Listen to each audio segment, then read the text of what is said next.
mettre la troisième méthode. Troisième méthode.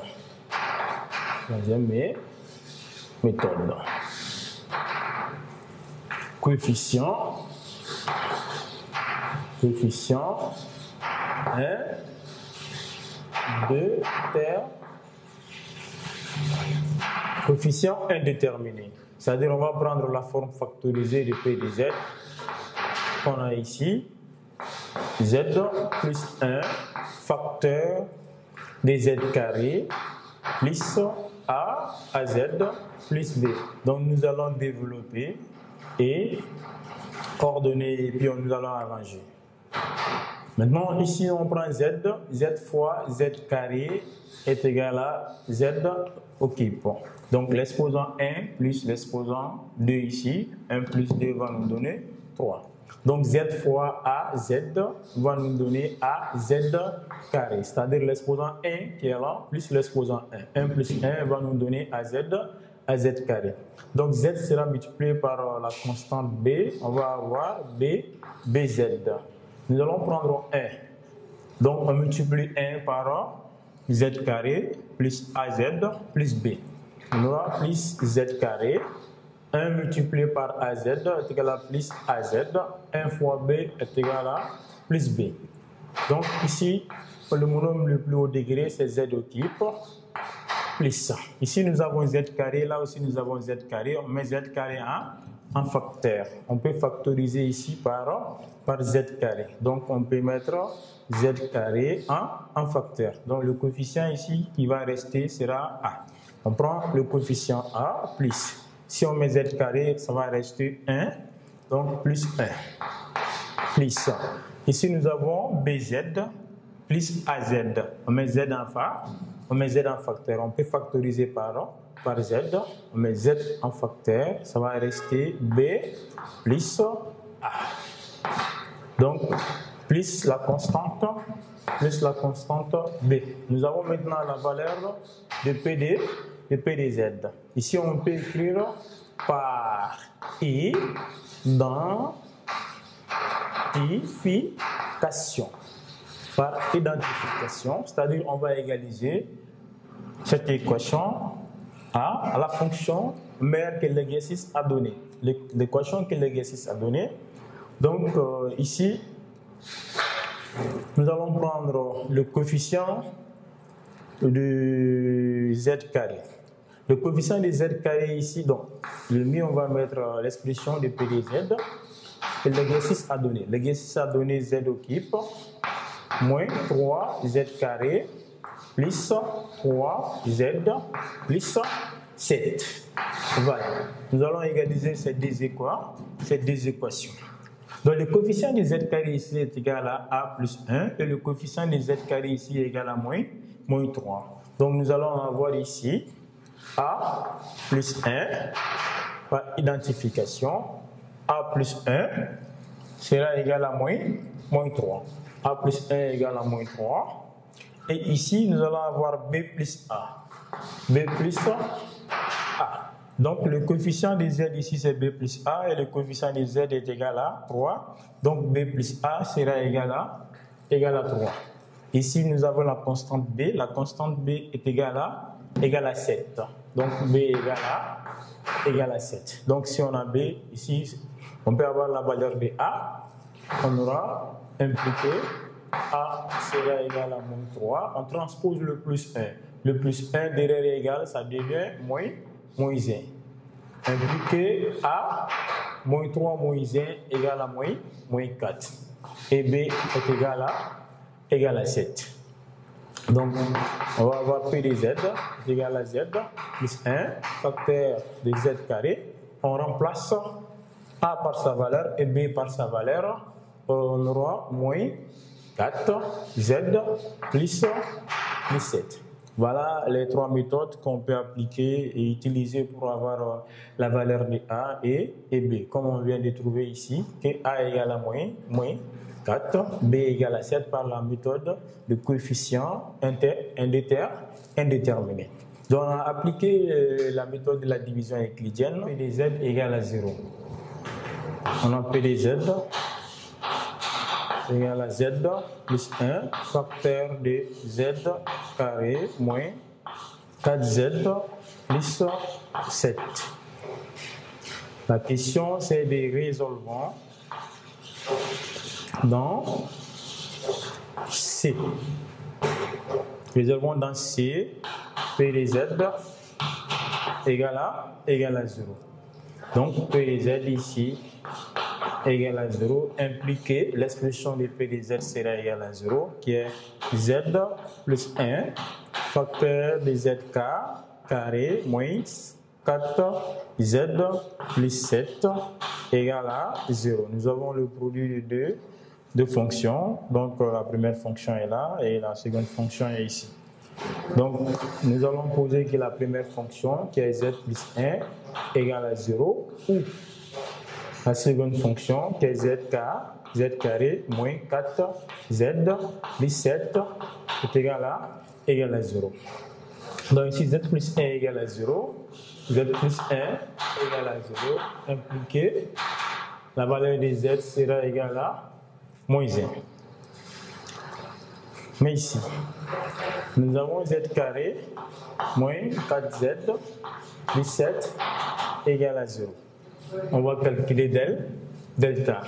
On va supposer que A égale à 1, B égale à moins 4 et C égale à 7. Delta égale à B carré moins 4A à C. Donc nous allons remplacer B par sa valeur, A par sa valeur, C aussi par sa valeur. Donc la valeur de delta sera égale à B, c'est moins 4. Nous allons avoir moins 4 au carré. Moins 4 facteur de A. La valeur de A ici égale à 1. Facteur de C, la valeur ici égale à 7. Égale à moins 4 au carré moins 4 facteur de 1, facteur de 7. 4 fois 4, ça fait 16. C'est-à-dire moins au carré c'est plus, 4 au carré va nous donner 16. Moins 4 fois 7 va nous donner 28. 16 moins 28. Ici 6 moins 100 va nous donner 2. On va avoir moins 12. Donc delta égale à moins 12. Impliqué, delta sera égal à 12 IK carré.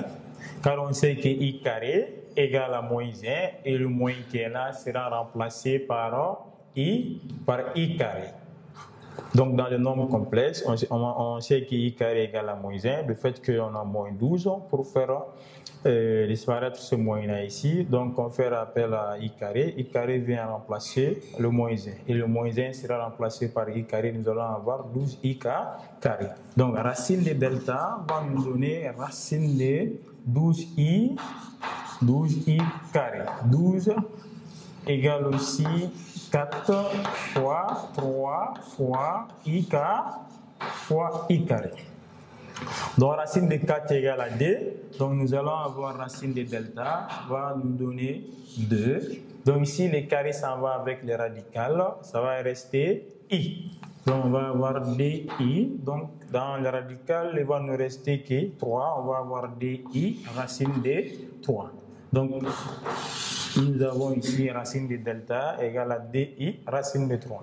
Nous allons calculer maintenant la valeur de Z2 et la valeur de Z3. Parce qu'ici, nous avons Z1 qui est égal à moins 1.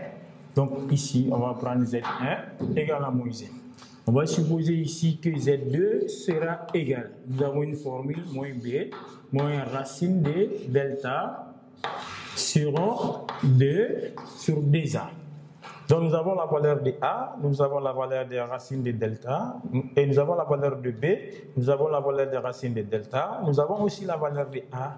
Donc maintenant on peut avoir la valeur de Z, de ZD.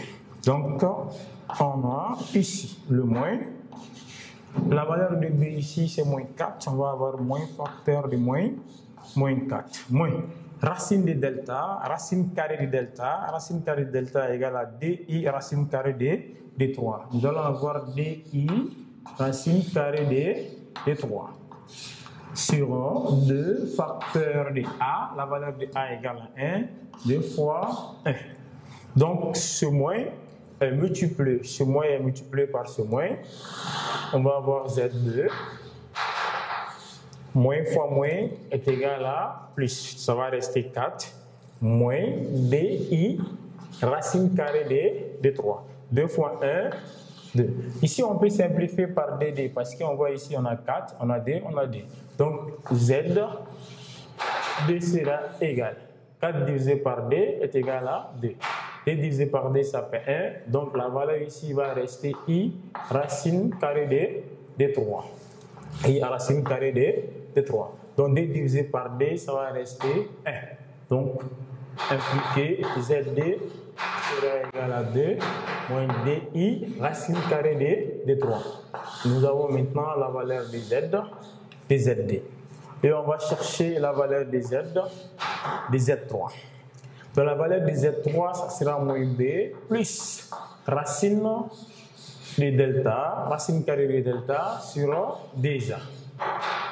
Donc ici, nous avons moins B. La valeur de B ici est égale à moins 4. Ce moins et ce moins va nous donner plus.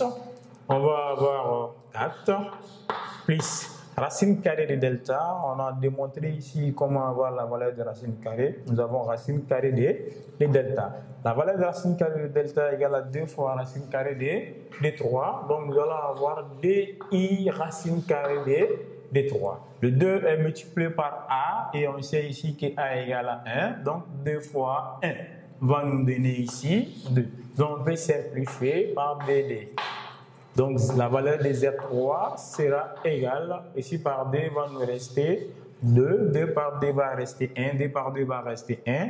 Donc plus I fois racine carrée de 3. Donc nous avons obtenu la valeur de Z3. Donc on nous a demandé de résoudre dans C. Donc l'ensemble solution ici sera égal à accolade. Soit on prend Z1, Z2 et Z3. Donc S, si on remplace la valeur de Z1, Z2 et Z3 par leur valeur, la valeur de Z1, on a trouvé que Z1 est égal à moins 1.